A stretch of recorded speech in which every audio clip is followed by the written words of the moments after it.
Bonjour à tous, bonjour à toutes. Je suis ravie de vous retrouver aujourd'hui et bienvenue sur ce webinaire Comment digitaliser mon cabinet en 5 étapes qu'on a organisé avec l'Ordre des experts comptables région Occitanie. Donc merci à Stéphanie Noël pour l'organisation. Euh, on va attendre un petit peu parce qu'on avait pas mal d'inscrits et je vois que pour l'instant on est une dizaine. Donc si ça vous embête pas, on va attendre quelques minutes avant de commencer. Mais en tout cas, merci à tous d'être là, d'être disponibles. On sera ensemble de 11 heures à midi. N'hésitez pas à interagir. Vous avez les petits onglets en haut à droite sur l'outil. Vous pouvez poser des questions, discuter dans le chat et on gardera de toute façon quelques minutes à la fin pour les questions. Donc n'hésitez vraiment pas à en poser.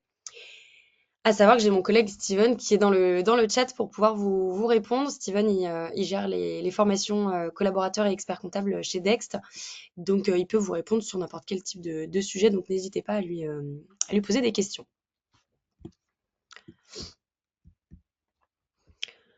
Bon, juste avant d'attaquer dans le vif du sujet, en attendant que tout le monde arrive, juste pour me présenter rapidement. Donc, moi, c'est Cléo. J'accompagne les cabinets en fait dans leur transition digitale. Ça fait depuis 2022 que je travaille chez Dext. Mon travail, c'est de présenter l'outil lors de démonstrations à distance, lors d'événements physiques. Ça peut être des assemblées générales, lors d'ateliers ou encore de webinaires comme aujourd'hui. Et je participe à pas mal d'événements, donc on pourra se voir au congrès prochainement si certains d'entre vous y seront. N'hésitez pas à passer nous faire un petit coucou, on sera là les 3 jours. Alors, au niveau de notre agenda du jour, on va répondre à la question pourquoi il est important de digitaliser et d'automatiser avec les grandes étapes à suivre. Et ça va passer ça va passer par comment réussir à embarquer et engager les équipes, mais aussi les clients. Et enfin, on verra que derrière chaque théorie, il y a la pratique, il y a une méthode, et que le plus important, ça va être de se lancer. On avait déjà présenté ce webinaire pendant les universités d'été. On a essayé vraiment de construire la chose en étant le plus concret, le plus actionnable, en vous donnant voilà, des éléments concrets, des exemples. On espère qu'à la fin, vous pourrez repartir avec une vraie méthode. Et Stéphanie m'a demandé également, on pourra vous transmettre le replay du webinaire et vous transmettre également le support du PowerPoint. Et il y aura pas mal de docs aussi qui vont passer dans le webinaire, pardon. Donc si vous voulez, on pourra vous les envoyer par mail. Vous pourrez nous demander dans le chat sans problème. Bon, bah, je vois on est une quinzaine. Je vais démarrer. Donc, 5 grandes étapes. On va essayer d'y répondre aujourd'hui. Pour nous, c'est les 5 grandes étapes qui sont à suivre. Dans un premier temps, pour digitaliser, ça va être de définir vos objectifs, choisir le bon outil. On sait que c'est pas toujours évident. Former les équipes, définir les bénéfices pour vos clients. Et ensuite, il y aura la phase évidemment de déploiement. Donc déjà, on va essayer de répondre à la question pourquoi est-ce qu'on automatise. La réponse, elle est simple, c'est pour gagner du temps, gagner en confort et que vous puissiez gagner en attractivité. À savoir que l'attractivité, elle englobe aussi la question de recrutement, d'attirer de nouveaux talents. Et l'attractivité, c'est un sujet important pour les cabinets. Ça va de pair avec le confort des collaborateurs, en mon sens. On sait que les collaborateurs aujourd'hui, ils aspirent à d'autres méthodes de travail. Ils cherchent également à gagner du temps, gagner du confort, c'est évident. Donc aujourd'hui, avec les outils qui existent sur le marché, l'idée, ça va être d'automatiser des tâches qui sont chronophages et sans grande valeur ajoutée, comme par exemple la saisie, qui est facilement actionnable et automatisable. Donc, pour introduire ce webinaire, je dirais que dans un premier temps, on va chercher à gagner du temps et qu'il faut s'adapter vraiment à une problématique grandissante au sein du cabinet, donc qui est l'attractivité. Donc, il y a plusieurs contextes. On a un environnement technologique. On sait que les nouvelles technologies aujourd'hui, elles nous permettent de faire de plus en plus de choses grâce à des machines, finalement, avec le développement de l'intelligence artificielle, l'amélioration de systèmes. Ça vient de plus en plus en soutien de l'activité humaine. L'idée, c'est pas de remplacer les collaborateurs, les experts comptables, les cabinets, pas du tout. Ils sont essentiels. L'idée, c'est justement d'améliorer leur quotidien et on va voir comment le faire à travers ce webinaire. On est sur une thématique aussi qui est, je pense, générationnelle.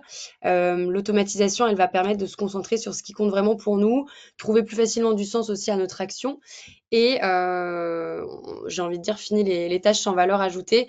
Tout ce qui est facilement automatisable, on va s'y atteler. C'est une question d'attractivité pour les entreprises, également évidemment les cabinets, mais ça englobe un plus large panel de types de sociétés. Et enfin, on va avoir un contexte législatif, comme vous le savez, avec l'arrivée de la facture électronique qui sera prévue pour 2026, avec le changement d'une grande partie des process, que ce soit pour les clients, que ce soit pour les cabinets, et une obligation de s'adapter voilà, pour tout le monde. L'idée du webinaire, on va pas trop parler de facture électronique, c'est pas le sujet. Cependant, on a fait pas mal de présentations, pas mal de webinaires sur le sujet qu'on a en replay et on a aussi beaucoup de supports à vous communiquer, que ce soit des PowerPoint, que ce soit de la documentation. Donc pareil, si ça vous intéresse, n'hésitez pas à nous les demander, on peut vous les transmettre par mail avec plaisir. On a des docs sur comment communiquer sur la facture électronique auprès de vos clients, auprès de vos collaborateurs. Et je vous invite à aller jeter un petit coup d'œil au site de Dex si vous trouvez, il y a pas mal si vous voulez, il y a pas mal de supports. Alors, ça pareil, c'est un document que je vais pouvoir vous transmettre si vous voulez. On a fait une cartographie en fait de tous les logiciels comptables du marché. Ça englobe vraiment l'ensemble de l'écosystème. Alors, vous retrouvez les logiciels de production, les logiciels de pré-comptabilité comme Dext, des logiciels de paye, de GED. Voilà, vous avez vraiment l'ensemble. On a vraiment un grand nombre d'acteurs de la profession qui répondent à des objectifs différents. Et c'était pour vous montrer qu'en effet, il y avait du choix et que ça peut être un petit peu compliqué de se décider en fait, hein, on en a conscience. Donc voilà, pour éviter les erreurs, on vous conseille de vous lancer en suivant une certaine méthodologie qu'on va vous présenter. Donc on a bien compris qu'il fallait automatiser. Par où est-ce qu'on peut commencer? C'est probablement la question qu'on se pose le plus quand on souhaite se lancer. Nous, ce qu'on vous conseille, ça va être de commencer par ce qui est sur votre contrôle. Donc c'est-à-dire votre cabinet, vos équipes, votre quotidien, tout ce que vous pouvez gérer. Le plus compliqué, c'est de savoir par où commencer. Donc il va falloir fixer des objectifs. On va voir ça juste après. Donc, dans un premier temps, ce que vous allez pouvoir faire, on va commencer par la partie cabinet. La première chose à faire, c'est d'engager le cabinet, réussir à impliquer toutes les équipes, experts comptables, associés, collaborateurs, les chefs de mission, les référents digitaux. Comme je le disais tout à l'heure, on ne parle pas de remplacer par des robots, mais d'assister des équipes humaines avec ces robots, avec cette intelligence artificielle-là. Et donc, il y a une implication humaine qui va être très importante, sans quoi le projet ne pourra pas être mené à bien. Donc premièrement, vous allez pouvoir définir les objectifs, ça va vraiment être la première étape et prendre le temps de comprendre où est-ce qu'on veut aller, quel but on veut atteindre et de quelle manière. Donc pour automatiser son cabinet, on va pouvoir se poser plusieurs questions. Pourquoi je cherche à automatiser? Est-ce que ce serait pour proposer d'autres missions à mes collaborateurs? Quel type de mission? Est-ce que j'ai envie de gagner du temps? Si j'ai envie de gagner du temps, oui, mais combien? Combien de temps passent mes collaborateurs aujourd'hui à saisir des factures? Tous les mois, toutes les semaines? Qu'est-ce que je considère avoir gagné du temps? Est-ce que c'est 1 heure de temps gagné par semaine? Est-ce qu'on est à 10 heures par semaine? Donc l'important, c'est de faire aussi un constat et de savoir d'où vous partez. Et ensuite, de ce temps gagné, qu'est-ce qu'on va en faire? Est-ce que je développe mon portefeuille client? Est-ce que je vais gagner en confort de travail? Est-ce que je vais proposer d'autres missions à mes collaborateurs et les faire monter en compétences? Est-ce que ça va me permettre aussi de faciliter la relation cabinet-client? Voilà, donc l'idée, c'est de vous fixer des objectifs SMART, donc c'est-à-dire qu'ils doivent être spécifiques, mesurables, atteignables, réalistes et temporels, comme vous pouvez le voir sur la slide. Et évidemment, vous pouvez réfléchir aux différents objectifs à court, moyen et long terme. Pour rentrer dans des exemples un petit peu plus concrets, sur l'objectif spécifique, vous pouvez vous demander qu'est-ce que vous recherchez. Un exemple, je veux automatiser la collecte des factures clients pour que 70% des bilans sortent avant mars. Ça, c'est un objectif spécifique. Mesurable, pour quel client je priorise, pour quelle typologie, comment je fais en sorte de suivre cela. Par exemple, pour démarrer, je peux cibler 50% de mon portefeuille que je souhaite passer sur un outil digital en octobre, novembre, et je vais suivre l'avancée tous les mois. Il faut que l'objectif soit atteignable, donc quel plan d'action et rétro-planning je peux facilement mettre en place. Au démarrage, on peut se fixer un quart des dossiers identifiés chaque mois, de octobre à janvier pour les passer. Objectif réaliste, vous pouvez vous demander quels résultats je serai en capacité d'obtenir objectivement. On peut viser par exemple à ce que les collaborateurs gagnent au moins 60% de temps sur la saisie pour la prochaine période fiscale. Et enfin, temporel, l'idée c'est de se fixer une date et de voir aussi des objectifs à plus long terme. Par exemple, au mois de mai, j'aimerais que 70% de ma clientèle utilise des moyens digitalisés pour transmettre leurs factures. Voilà. Moi, il y a juste une chose sur laquelle aussi je voulais attirer votre attention. C'est une collègue qui gère les formations chez Dex qui m'a fait part de ce cas-là qui arrive assez souvent au moment d'accompagner les cabinets dans leur phase de démarrage sur Dex. C'est un problème assez commun qu'on retrouve. C'est le contexte en fait où le cabinet se retrouve momentanément en manque d'effectifs et n'arrive pas à recruter. Donc il y a beaucoup de rattrapage, des portefeuilles saturés pour les autres collaborateurs. Et en fait, le problème dans ce cas-là, c'est que les cabinets sont en manque d'effectifs et qu'ils vont repousser le délai d'implémentation d'un nouvel outil parce qu'ils vont se dire c'est plus la priorité, j'ai plus le temps, il faut que je recrute. Et en fait, au contraire, vous avez tout intérêt à digitaliser les dossiers le plus rapidement possible pour éviter d'avoir ce cas-là de problème de recrutement. Sur Dex, on a mené pas mal d'études, d'analyses. On a en moyenne un dossier traité manuellement, on estime que c'est 4 heures de saisie mensuelle. Sur Dex, vous passez à 1 heure quand il est déployé et automatisé. Et pas besoin d'attendre des semaines ou des mois pour qu'il le soit, ça va quand même assez vite, c'est opérationnel assez rapidement. Donc ce qu'il faut retenir, c'est qu'une fois que vous avez défini vos objectifs de digitalisation, ça doit vraiment rester votre priorité. Peu importe s'il arrive ce genre de problème, vous allez justement résoudre ces difficultés et les contraintes de votre quotidien en améliorant et en automatisant les tâches du cabinet.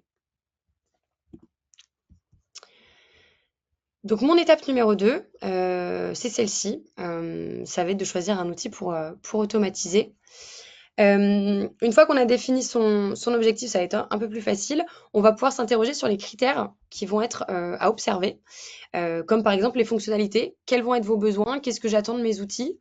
Ça peut être par exemple ce que vous voyez sur la slide, le temps de paramétrage. Est-ce que l'outil il est compliqué à paramétrer? Est-ce que l'outil il est opérationnel dès les premières utilisations? Regardez aussi peut-être le temps et la qualité d'extraction. Est-ce qu'on a une bonne ossérisation et une partie intelligence artificielle qui va vous permettre d'automatiser l'imputation des comptes de charge, par exemple? Vous pouvez vous demander aussi si le logiciel choisi, il fonctionne en API, en connexion directe avec votre logiciel de production ou pas. Et enfin, vous pouvez vous interroger sur les différentes fonctionnalités à destination de votre client. Est-ce que l'outil propose une application mobile pour que mon client puisse envoyer des factures en photo? Est-ce qu'il y a un module, par exemple, de création de factures de vente que je vais pouvoir mettre à disposition? Voilà, il y a pas mal de fonctionnalités disponibles. On a un tableau comparatif également, si vous voulez, on pourra vous le transmettre. Ça vous permet de comparer deux logiciels en fonction de pas mal de critères, notamment ceux que vous voyez sur la slide, mais il y en a plein d'autres sur lesquels vous pouvez vous interroger. Donc on pourra vous l'envoyer si jamais ça vous intéresse. Une fois que les objectifs vont être définis, va être temps de passer sur le terrain. Donc là, vous allez pouvoir sourcer les logiciels disponibles qui répondent à ces objectifs en vous référant à la cartographie qui a été faite par Dex qu'on a vu tout à l'heure. Et pour moi, le meilleur moyen de savoir si ça fonctionne, ça va être de tester. Donc la phase de test, elle est extrêmement importante, surtout si vous n'avez jamais utilisé d'outil d'automatisation. Même si vous avez déjà un outil d'automatisation au cabinet, c'est pas mal, ça vous permet de comparer et de comparer en conditions réelles, puisqu'on va pouvoir venir faire de la saisie réelle en conditions réelles sur les phases de test. Donc c'est vraiment pas à sous-estimer. Il y a pas mal de logiciels qui proposent des phases de test gratuites et pas engageantes, donc renseignez-vous. Au niveau des phases de test aussi, c'est important de se faire accompagner, de demander des conseils, d'avoir une personne qui va être référente. Nous, chez Dex, on a des périodes d'essai qui sont gratuites. Ma collègue Maïssa, elle est référente, elle vous fait elle propose des formations de 40 minutes pour vous aider à vous lancer sur l'outil. Donc voilà, ça permet ensuite de valider les critères de décision, savoir pourquoi vous avez voulu automatiser et pourquoi vous avez choisi cet outil et vous rappeler ce que vous attendiez de lui ou pas. Alors, ensuite, sur les exemples de phases de test, là, ça va plutôt être sur des phases de déploiement ou phases de test, ça va dépendre.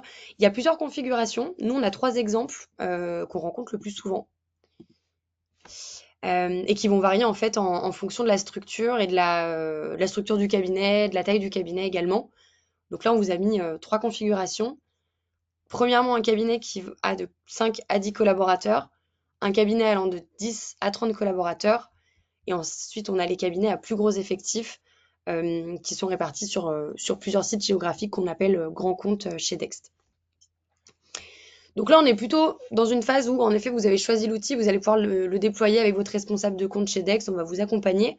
Donc l'idée sur les petits cabinets de 5 à 10 collaborateurs, nous, on va conseiller à ce que ce soit l'expert comptable qui fasse le déploiement pour valider l'outil avant de mettre en place une formation pour le reste de l'équipe. Ensuite, on a la deuxième configuration sur les cabinets de 10 à 30 collaborateurs. On aura en général une, voire deux personnes référentes digitales qui seront en test et justement en charge de ce déploiement-là pour valider l'outil avant de mettre en place une formation pour le reste de l'équipe. Donc là, la phase de déploiement, elle va être un peu plus massive en termes de dossiers. Et ensuite, on va avoir les cabinets dits grands comptes, où là, on va vraiment déterminer une équipe pilote de 4 à 5 collaborateurs. Alors, ça peut être des collaborateurs qui sont sur un seul bureau, mais là, dans ce cas-là, on va parler d'un site pilote, mais ça peut être également réparti sur plusieurs sites, bien sûr. Donc là, on est sur une phase de test qui est un petit peu plus longue, avec un déploiement plus massif encore. Par déploiement plus massif, j'entends l'ajout de dossiers clients sur Dex, tout simplement. Alors, les deux erreurs qui sont souvent faites et qui vont un petit peu biaiser les tests et le déploiement sur Dext, faites attention, c'est de tester l'outil sur un ou deux dossiers seulement.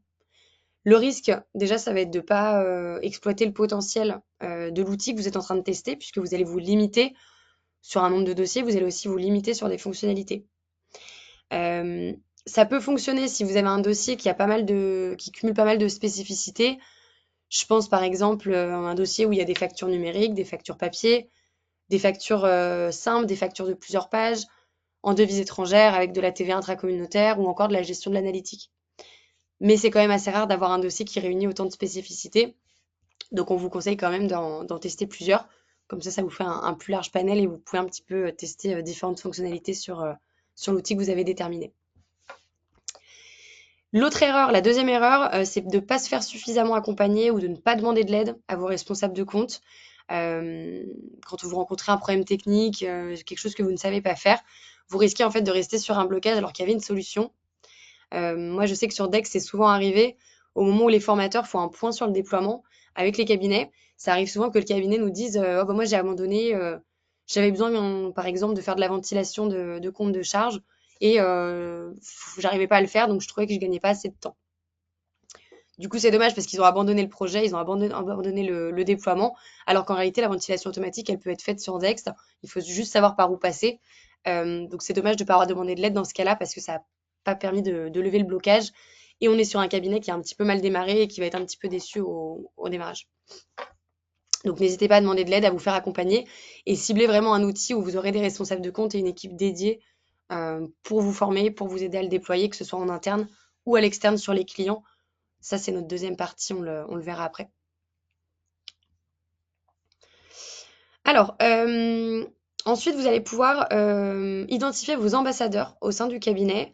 C'est vraiment un gros conseil que je vous donne, c'est savoir en fait qui vont être les personnes qui vont vous aider à conduire le changement.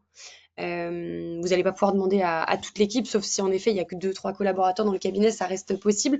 Mais si on est sur des tailles un peu plus grosses de cabinet, en effet, il va falloir vous concentrer sur les personnes qui seront engagées, les personnes qui seront motivées. On va tout simplement chercher des personnes qui vont être moteurs et qui vont vouloir tester la solution. Sachez que vous avez 3 profils principaux qu'on a identifiés, donc vous les voyez juste ici. On va retrouver l'engagé, on va retrouver l'hésitant et on va retrouver l'opposant. Évidemment, vous savez sur lequel on va se concentrer sur l'engagé. Il va être moteur et il va m'aider dans ma décision d'automatisation. Donc on va vraiment tout miser sur les engagés. Les collaborateurs moteurs, ce sont eux qui vont faciliter le déploiement pour un démarrage réussi. Donc il va falloir vraiment commencer par ce premier échantillon de profil. L'idée, ça va être dans un premier temps de communiquer au niveau des engagés, donc expliquer la stratégie, donner de la visibilité sur les changements à venir, sur le timing aussi, c'est important pour les équipes, pour qu'ils puissent se projeter, s'investir dans le changement et que ce soit clair pour eux. Vous, votre rôle, ça va être de leur donner envie. Et la communication, c'est toujours la clé essentielle dans tous les changements. Donc, en donnant de la visibilité, vous allez surtout expliquer ce que ça va impliquer, ce que ça va changer, apporter pour chaque personne impactée.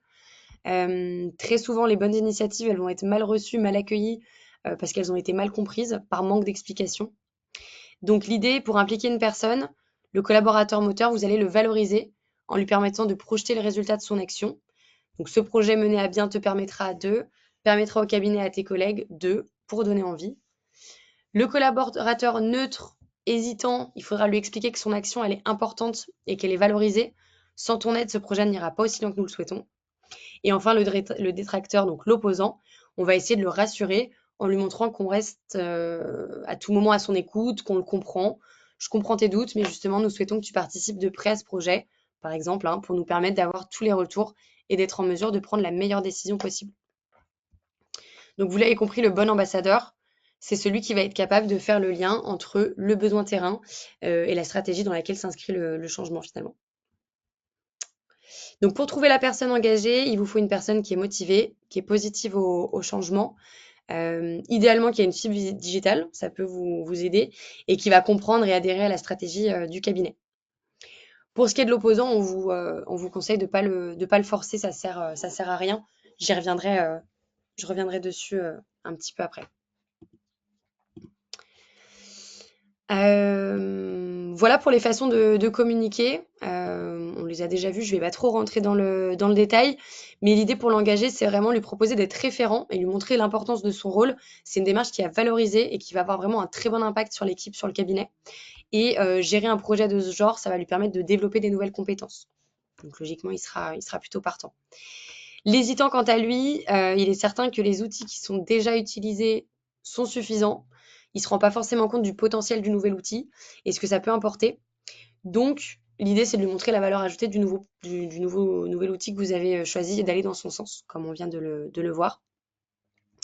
Et pour ce qui est de l'opposant qui n'a pas envie d'apprendre, qui n'a pas envie de voir un nouvel outil, même si on lui dit que ça va gagner du temps sur l'automatisation, en général, il va préférer continuer à saisir manuellement ou à garder l'outil qu'il a toujours connu. Rappelez-lui que vous le comprenez, on va dans son sens, on reste sur une transition en douceur et sachez que vous pouvez toujours compter sur les autres profils de collaborateurs. Ce seront eux en fait qui vont emmener les opposants à terme. Donc ne pas le forcer et le faire en douceur. En général, les opposants sont embarqués par les engagés et par les hésitants également. Alors, le bon avancement, ça va vraiment être enfin, pour qu'il y ait le succès, j'ai envie de dire, d'un projet, ça passe par le fait d'être préparé, d'être réfléchi, d'être méthodique. Donc, la mise en place, mais surtout le déploiement d'un outil, ça va être vraiment un métier. On sait que c'est pas évident, c'est souvent un travail d'équipe, et notamment entre le client et son prestataire. Donc, les meilleurs outils du marché, ils se doivent de vous accompagner dans ce déploiement-là. Je le répète, c'est très important. Ils vont construire avec vous les objectifs, hein, vous n'avez pas à le faire seul.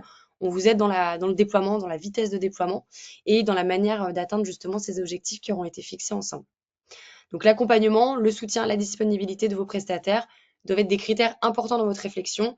Testez-le dès le début, voyez si les personnes sont à votre disposition, sont capables de vous apporter des réponses facilement, des réponses concrètes qui peuvent vous aider. Voilà, donc définissez des checkpoints, formez les équipes. On voit les trois grandes étapes sur la slide. À savoir que chez Dex, sur la partie accompagnement, nous, on est un peu plus de 50 au niveau de l'effectif et on est plus de la moitié à être dédié à la formation, à l'accompagnement. Donc, l'idée, c'est que vous êtes accompagné par un binôme, une personne qui va plutôt être axée sur la stratégie de digitalisation, sur la vitesse de déploiement, sur l'ajout de vos dossiers.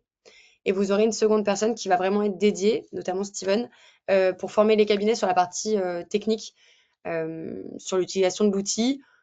Après, Dex reste quand même un outil qui est assez facile à prendre en main, assez intuitif. Mais voilà, l'idée, c'est de former. Si vous recrutez un nouveau collaborateur, on le forme. Et enfin, il y aura la partie déploiement client, comme on va le voir juste ici, où on va pouvoir les former via des webinaires. Donc là, l'idée maintenant de cette deuxième partie de notre webinaire, ça va être de voir, maintenant qu'on a vu comment engager son équipe, son cabinet, il va être temps en fait d'engager vos clients. Donc l'automatisation, elle a plusieurs niveaux. Le minimum, évidemment, c'est le cabinet. C'est là où vous avez le plus à gagner, c'est ce qui va être le plus facilement actionnable. Mais ce qui va être vraiment intéressant aussi, c'est que lorsque le client va commencer à s'engager dans l'automatisation, et puis à savoir que les deux parties seront gagnants, et d'une part le cabinet et d'une part le client en termes de gain de temps. Donc pour engager vos clients, c'est un petit peu comme le cabinet, il y a une méthode qui est à suivre. Comme pour les collaborateurs, vous allez pouvoir identifier les différents profils de clients. Donc ce que vous pouvez faire, c'est analyser votre portefeuille client, ça va être vraiment la première étape qui sera à faire, et vous allez retrouver un petit peu les mêmes profils que pour les collaborateurs. Vous allez avoir le réfractaire, vous allez avoir le neutre et vous allez avoir le moteur. Donc l'idée, c'est de les regrouper sur ces trois familles-là, et une fois que ce sera segmenté, ce sera plus simple pour vous en fait d'avancer, car vous serez capable en fait d'adapter votre discours en fonction des profils clients. Donc par exemple pour le réfractaire, il n'est pas enclin au changement, il va falloir surcommuniquer, il va falloir questionner, comprendre les doutes et faire tester. Le client qui va être plutôt neutre, il va se laisser guider, donc il sera un petit peu plus facile à convaincre. Il y aura également un suivi des explications qui seront à faire. Et ensuite, vous aurez les moteurs. Évidemment, on va commencer par eux, on va les prioriser. Ce seront des clients qui vont s'engager, qui vont vous aider. Donc voilà, vraiment priorité à cela. Et au-delà des profils réfractaires neutres moteurs, vous avez d'autres critères de segmentation, comme par exemple la taille de l'entreprise, le type d'entreprise, le volume de facture, mais aussi la qualité de la relation que vous avez avec votre client. Et est-ce que ce client a la fibre digitale également? Voilà les questions que vous pouvez vous poser pour segmenter le portefeuille.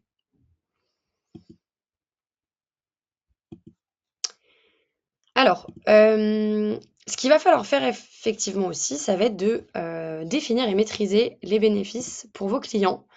La connaissance de votre client, elle doit vous permettre de connaître ses besoins, connaître ses objectifs, et donc grâce à ça, vous allez pouvoir construire un discours qui va être impactant. Un client qui veut pas s'embêter avec sa comptabilité, je pense que vous devez tous en avoir plus d'un. Il faut lui expliquer que l'outil va réduire encore plus le temps qu'il va y consacrer. Il y aura une transmission instantanée des factures, il y aura plus d'archivage, il aura plus à se demander si la pièce a été envoyée, il y aura plus de perte de facture non plus, et éviter aussi le risque de déposer en double. Donc encore une fois, les meilleurs outils du marché, ils vont vous aider sur cette partie-là. Chez Dex, au-delà de former vos collaborateurs, vous l'avez compris, on va former vos clients, on va former vos collaborateurs à présenter Dex à vos clients. L'idée, c'est de les aider, hein, comment retranscrire l'avantage entreprise. Une fois que vos clients sont prêts, nous, on peut les inscrire sur des webinaires de formation et on peut vous aider à présenter comment se servir de l'application mobile, comment utiliser les différentes méthodes de dépôt. Et l'idée, c'est de présenter à vos clients la valeur ajoutée pour eux d'utiliser un outil comme Dext. Donc, ce qu'il faut faire pour définir les bénéfices pour vos clients, ça va être vraiment d'orienter le discours en présentant les avantages clients uniquement. Le client, il ne doit pas savoir que c'est plus... Enfin, il comprend bien que vous allez gagner du temps, mais il faut qu'il comprenne que lui aussi, il va en gagner. Sinon, ça ne va pas l'intéresser. Faire gagner du temps à son cabinet, c'est pas vraiment ce qu'il recherche. Vous avez deux catégories d'avantages clients. Vous aurez d'une part la partie matérielle avec l'argent. Le client, ça va l'intéresser de savoir qu'il va gagner de l'argent en utilisant un outil comme Dext. Plus de perte de facture, plus de TVA déductible. Il pourra faire des économies, éviter des pénalités de retard pour dépôt tardif de déclaration, par exemple. Et vous aurez l'aspect immatériel avec le gain de temps. Votre client, il sera content de savoir qu'il va pouvoir gagner du temps car il aura moins de papier à imprimer, moins de factures manquantes, plus besoin de scanner, plus besoin de trier et ensuite de les archiver, hein, que ce soit numériquement ou dans la boîte à chaussures. Et plus besoin de devoir les déposer également au cabinet.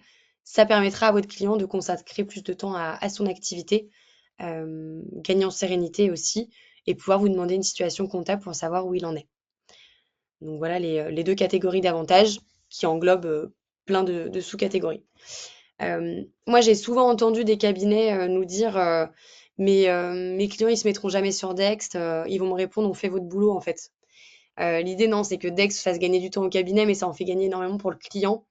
Il faut juste savoir présenter dans le sens du client, dans l'intérêt du client, d'où l'importance des formations chez Dext pour vos collaborateurs ou pour vos clients, où on va vraiment vous aider à le déployer et à le présenter. Parce que c'est vrai que si c'est mal présenté, le client il a le réflexe de se dire mais moi j'ai pas envie de faire gagner du temps à mon expert comptable. Donc l'idée voilà, c'est vraiment de retranscrire toutes ces catégories d'avantages clients. Alors, lorsque vous allez engager vos clients, il faut penser à être stratégique. Alors simplifiez-vous vraiment la vie comme on l'a vu tout à l'heure. Commencez par les clients qui sont demandeurs ou qui sont moteurs. On va privilégier ceux-là. C'est pareil que pour le collaborateur, comme on vient de le voir, ce sera plus facile. Pour les clients ou même les collaborateurs qui sont réfractaires, ne leur forcez pas la main, vous y reviendrez plus tard. Vraiment, commencez par le plus facile. Ça va vous permettre déjà de vous donner confiance pour la suite du projet, plutôt que de commencer par un refus, un rejet. Ce serait une déception pour vous. Donc vraiment, faites-le avec le plus facile. Le plus facile. Faudra aussi créer des ambassadeurs au sein de votre portefeuille et qui vous permettront de vous donner en fait des retours concrets de ce qu'apporte la nouvelle solution. Qu'est-ce qui est bien, qu'est-ce qui est améliorable ou pas. Donc vraiment aller du plus simple au plus challengeant. Après ça, vous pouvez le répartir sur sur une durée, hein. Donc là, vous avez un exemple de rétro-planning. Ce rétro-planning, bien évidemment, on va le faire avec vous. Il y a un accompagnement chez Dex dans la segmentation qui va être très important. Il y a un planning qui va être fait avec vous. Dès le premier rendez-vous, on va définir avec vous les objectifs et on va vous proposer un accompagnement en fonction d'un timing qui sera donné. Il nous arrive même parfois de freiner un petit peu les cabinets qui nous disent non, mais nous, on va passer tous nos dossiers, on va mettre nos 300 clients d'un seul coup. L'idée aussi, c'est d'y aller au fur et à mesure. Donc voilà, on vous accompagne en fonction de différents critères. Privilégiez aussi, par exemple, le client qui va être beaucoup en déplacement, qui a beaucoup de facturettes, qui a tendance à perdre un petit peu justement tous ces petits tickets. Et pourquoi pas, qui aime aussi utiliser les nouvelles technologies.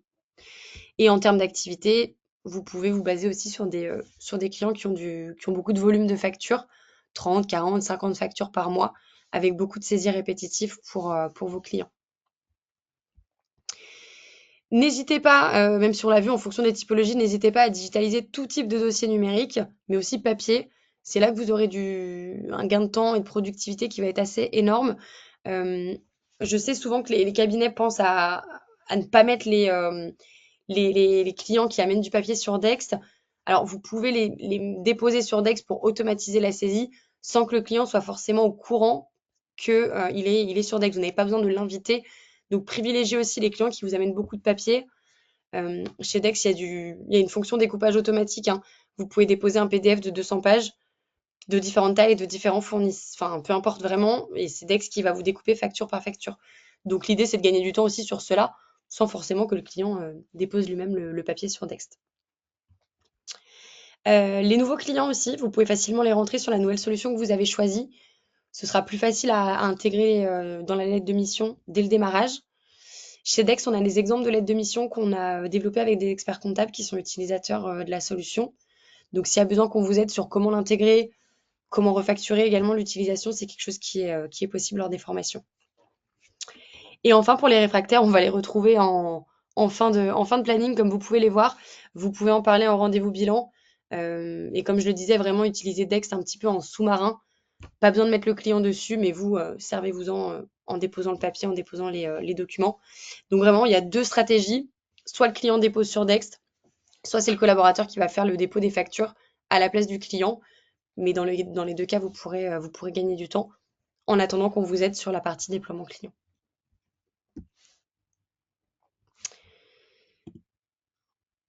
Hop, voilà, on va passer sur la partie conclusion. Là, ce qu'on vous a partagé, c'est vraiment une approche méthodologique. En réalité, on sait que c'est plus compliqué. La théorie, c'est toujours plus facile que la pratique. Mais dans les faits, initier un changement, ça sera compliqué. Si vraiment vous êtes bien accompagné, si vraiment vous avez bien déterminé les personnes qui seront dans ce projet-là, ce sera bien plus facile. On sait que vous avez chacun des spécificités dans vos cabinets, chez certains clients aussi. Là, on vous a présenté les profils types, mais on sait qu'il y a des clients, des collaborateurs qui ne rentrent pas forcément dans les cases qu'on a identifiées, pardon. Mais sans méthode, on sait que ça ne marchera pas. Donc voilà, chez Dex, vraiment l'idée, c'est qu'on a des équipes dédiées, complètes. On peut vous aider sur toutes ces thématiques-là pour vous aider au quotidien. On forme, on accompagne et on travaille avec un peu plus de 2000 cabinets en France tous les jours. C'est un peu plus de 20% de la profession comptable. Et on a conscience que chaque cabinet est unique, avec des individus différents, des problématiques différentes. Et pourtant, ça fonctionne avec tout le monde. Donc, n'hésitez pas à vous faire accompagner par des experts dont c'est le quotidien. Voilà ce que je dirais pour conclure. Pour les personnes qui veulent un petit peu plus de détails sur Dext, j'organise des démonstrations personnalisées. On peut se contacter par Zoom, par téléphone. N'hésitez pas. On a une offre satisfait ou remboursé d'ailleurs qui est disponible jusqu'à vendredi. C'était l'offre qui était disponible aux universités d'été. Donc si jamais vous souhaitez tester Dext sans être engagé, vous avez la possibilité d'être remboursé en plus de ça jusqu'à 3 mois. Donc n'hésitez pas à souscrire l'offre. On pourra tester justement le déploiement et l'accompagnement. Donc n'hésitez pas à me contacter. Et de toute façon, on aura vos coordonnées pour vous envoyer tout ça et communiquer. Merci à tous. Je sais que je suis allée un petit peu vite. On avait 1 heure. Ça va nous laisser un petit peu de temps pour les questions si jamais il y en a.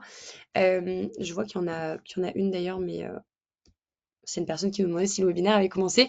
Donc n'hésitez pas s'il y a d'autres questions. On reste encore un petit moment.